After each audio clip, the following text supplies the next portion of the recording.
Hey guys, well, been an interesting 2 days. Yesterday, me and Dad, I kind of helped him a little bit, but not much, on that John Deere.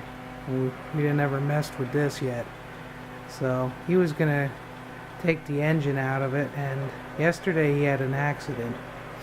And the grinder he was using to sand down the deck on that STX, yeah. See, I'm screwed up a little bit. The 170, it slipped out of his hands and it bounced around on the lift. Well,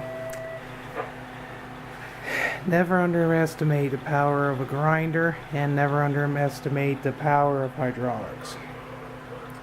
Thank the Lord he wasn't hurt, but I was yanking, I was putting this all the way up, and as soon as I got to the stop, that hose that goes in between there, thing goes through, ties the two cylinders together and goes through that little bracket. Well, he nicked it, and it didn't look like nothing, but when you got, probably 5,000 pounds or however it's got in it, it packs a wallop. And under high pressure, it pretty much blew everywhere. And then Dad, bless his heart, he don't understand, but he's trying to catch it with that little container over there, and I'm telling him, get the hell out of there, because it's uncontrolled. As fast as that fluid's coming out, this lift could literally just drop. And that's what it did the last few inches. But at least I got him out of there. Well, that's what happens. Made a mistake and paid the price for it. Thank God not without anybody hurt, but it's a mess. Ow. And my back from jumping, my back's really hurting now. So, sit in my little throne. So there you go, guys. Here's your Sunday crap update. Main thing is, nobody got hurt. It's gonna cost a bit in oil and the hose. Dad actually, there's one NAPA locally is closed on Sunday, but if you go to the next town over, I called them up and they actually make the hose. So they close at 2 o'clock, and I was gonna go and take my car, but Dad said to stay and he'll go. As you can see, he's got probably about a 30-minute ride, so he'll just make it. He probably ain't gonna make their day, because I'm sure they would like a nice easy day. Depends on how much making them hoses are. It's probably a pain in the butt, but I have no idea. And on a other update, well, this is gonna be one of them Rooney type updates. Jack of all trades, Rooney. He's got everything going on. But yeah, had two guys call about machines I got up. My personal Murray and that big GT. The personal Murray, a guy from the Queens or some crap. Oh yeah, I want it.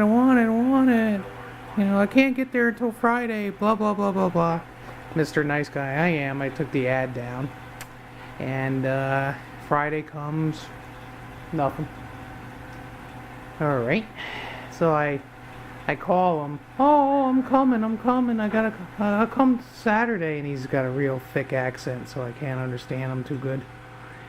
But made it sound like he'll come yesterday, and because he's coming up to wherever the heck he's got a house somewhere, Hopewell Junction or something. So yesterday we're monkeying around with that 170, and no call, no reply to the text. Then I had some local yokel send me an email. He's got a trade in and wants that GT. Okay. So then he calls me and he wants to stop on his way to work or something. So he stops, and I don't know, something just didn't compute with the guy. Sure enough, he acts like he's gonna come and get it over the weekend, so I figured I'd give him, yesterday email him back and, being nice, just wanting to know how to plan my days here. No reply. Okay. So I got his phone number when he called, so I texted him. No reply. And yeah, I know I could have called him, but I didn't really feel like it. My voice ain't the greatest with this paint lately. And I really got to get a real respirator. So I'm gonna just break down and get one. So with my vocal cord issues, it seems like the paint really does a number for me. So that's the reason I think Dad did this. He was wanting me to help him with the electrics and stuff because he just don't do that well. And I can set up the chair over there and kind of do it. But long story short, so I got stiffed by two guys and foolishly took the ads down. So you know what? Screw off. So I put the ads back up. I got a bite on the Murray already.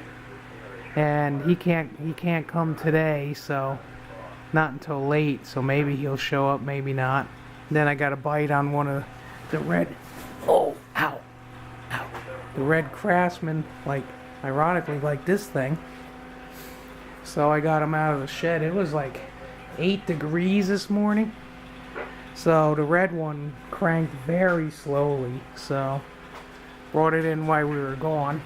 Because we went to Middletown to get the paint for the John Deere. So charged the battery up on it, and I got the other one out. I figured I'd just park them out here, and so when this guy, he's supposed to call me anyway, so if he calls me, great. If not, it wasn't a waste because they needed to be started. So it's warmed up. It's like 25 degrees, I think now. Heat wave, man. I'm telling you. So, don't look too bad outside, but it's a little chilly. So, I'm just sit down and watch the birds. Get up, walk around a little bit, and then sit down again. But how's that for a rambling video of safety do and don'ts? And because the lift was all the way up, I didn't set the lock yet. That's why it dropped. They have a very good safety lock set up, but only as good as the user, and the user didn't get it set quick enough. So that's that. Oh, and before I forget, there's some plow mounts. Pop them off because got no plow, have no need for all that extra weight. So I'll save them and maybe come across one sooner or later. Alright guys, so another Craftsman, but it isn't a Suburban Rooney. But one of these days I'll get a Suburban where I can talk him into doing the custom. But he's funny. A lot of times he don't want to do anything except the money makers or a keeper. So, alright, later.